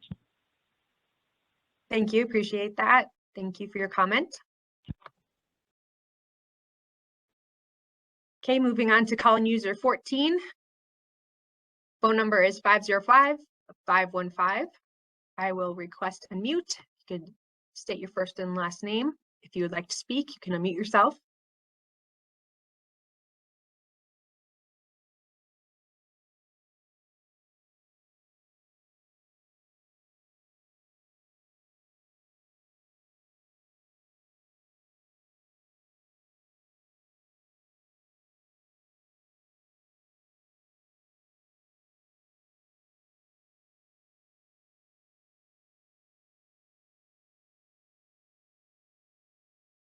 Okay. We'll move on to call-in user number 18. If you would like to speak, phone number 404-822. I am requesting unmute. If you would like to speak, please unmute yourself and state your name.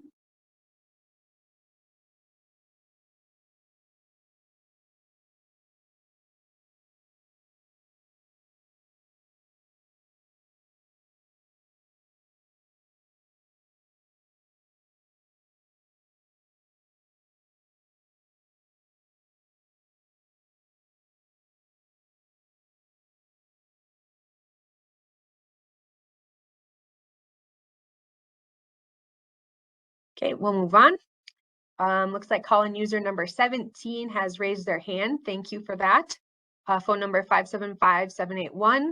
I will request unmute so you can speak. You can unmute yourself and state your first and last name.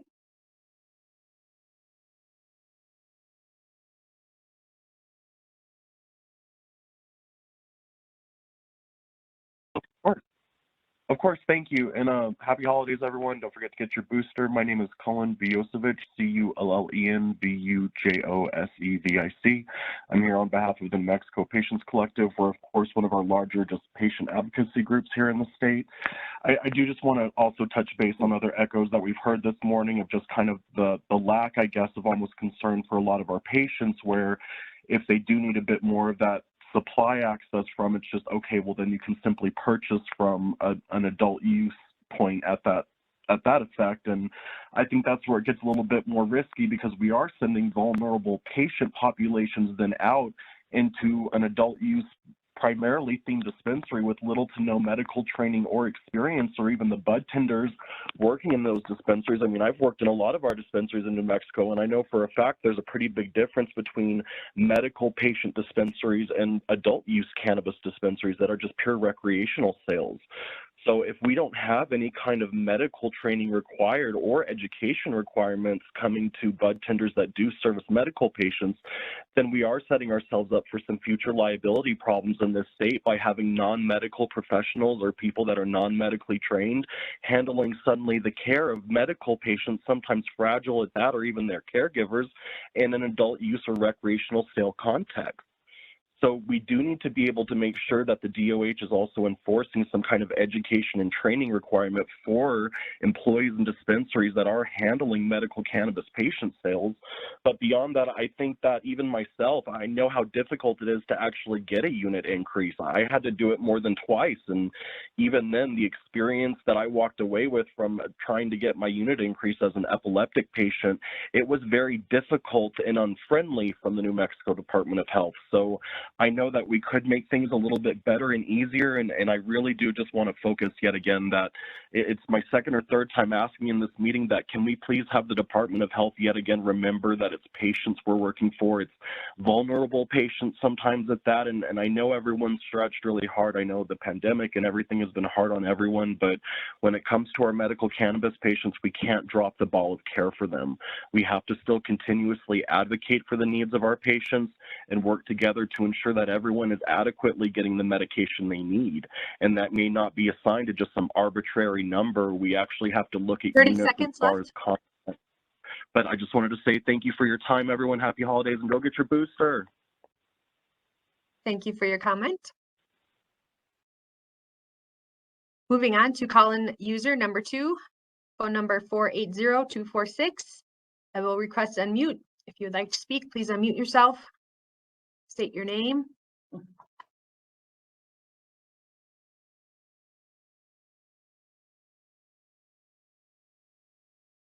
Hi, this is Duke Rodriguez. Can you hear me? Sure can. Thank you. Wow. All I can say is completely shocking from today's hearing. This harsh rule applies an over 20% tax on one of the most vulnerable populations in New Mexico. To even consider this ridiculous tax in a state that ranks #1 in poverty, #1 in suicides, #1 in Medicaid, with 50% of the state's population already enrolled, is shocking. To adopt a tax where 1/4 of medical cannabis patients report household incomes below $20,000 per year, and nearly 2/3 of enrollees are unemployed, retired, part-time, or disabled is just simply evil. To punitively apply taxes to patients because they're receiving cannabis is not only unlawful, it is immoral. To adopt this proposal after the legislature has already set cannabis purchase limits at 2 ounces of cannabis for all adults at any one time is illogical and just mean-spirited. The legislature explicitly said medical cannabis purchases are not subject to gross receipts tax and cannabis excise tax, which total more than 20%. Should DOH have more power than the legislature? Absolutely not. Applying punitive taxes to purchases of medicine over a specific amount is unheard of. Why should cannabis patients who are already living with debilitating conditions be treated any differently? The legislature specifically took all regulatory powers away from DOH because it has been a poor steward of this program for over a decade. DOH and the MCAB should focus on the purpose of LECWA, to allow for the beneficial use of cannabis and actually start creating pathways to treatment and access rather than continuing to put up barriers to access to medicine. I thank you for the opportunity to comment. Thank you for your comment. Moving on to call-in user number 4, phone number 415250, requesting unmute. You can unmute yourself and state your first and last name.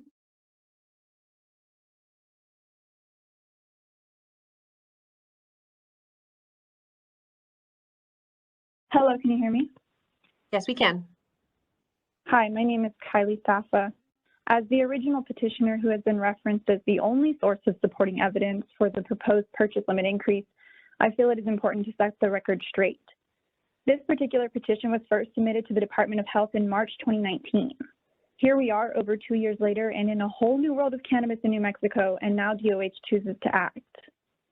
As you are aware, the entire landscape of cannabis in New Mexico has changed as of June 29, 2021 with the enactment of the Cannabis Regulation Act. The petition to increase patient purchase limits is no longer relevant because 1, patient purchase limits were increased in statute to well over what DOH is proposing, and 2, DOH no longer has authority on anything cannabis related except the patient registry. Had this proposed amendment to Rule 7.34.3 occurred over 2 years ago, when originally brought to the department's attention, this would have been a victory for medical cannabis patients. In today's world, however, it is nothing short of a slap in the face. It is an illegal attempt to impede on the rights provided by the CRA and an illegal attempt to create a taxing scheme in which the department has no authority. A medical cannabis patient makes medical purchases, period. A patient's chronic medical conditions and medical needs do not cease because DOH says so. Thank you for the opportunity to comment. Thank you for your comment. Okay, moving on to call-in user number 5505310. I'm requesting unmute. If you would like to speak, you can unmute yourself, state your first and last name.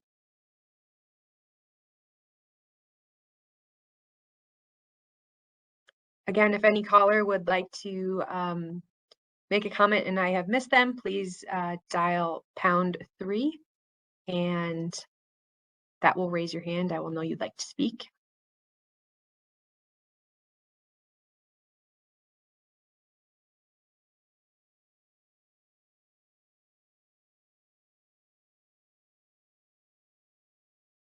Okay, I will move on to call-in user number 7505929. I will unmute you. Please unmute yourself. State your first and last name.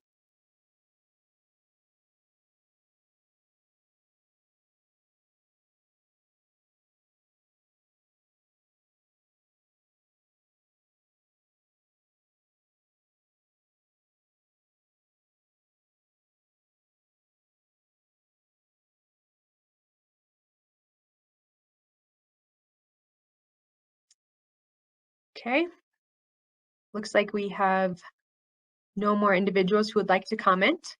If you weren't able to comment or would like to make a comment after the meeting, Please submit all comments to medical.cannabis@state.nm.us and reference MCAB 12-7. Excellent. Thank you very much for the public comment. I also appreciate all of your time today. It's a pleasure to participate on this board, and I appreciate all of the work that you do and your work for patients and with medical cannabis. At this time, I'd like to propose that the members of the board discuss dates for our next Medical Cannabis Advisory Board meeting. I suggest sometime from mid-March through April on a Tuesday. We could consider March 15, 22, 29, or any Tuesday in April. Does the board have any preference?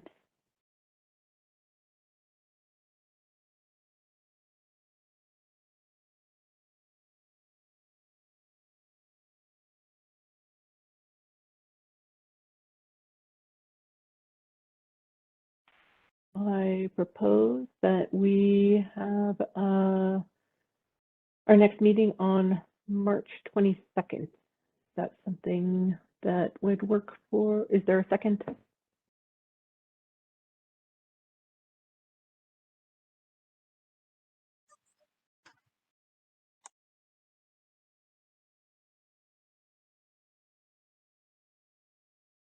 Alan, did you say something? I think you were muted.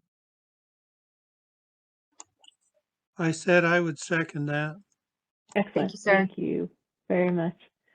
All right, so we will have our next meeting on March 22nd with public posting 1 month prior.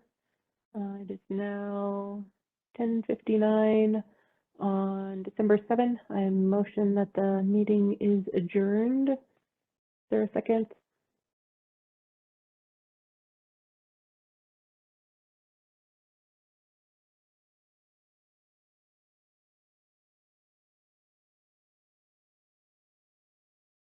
This is Tracy. I'll second.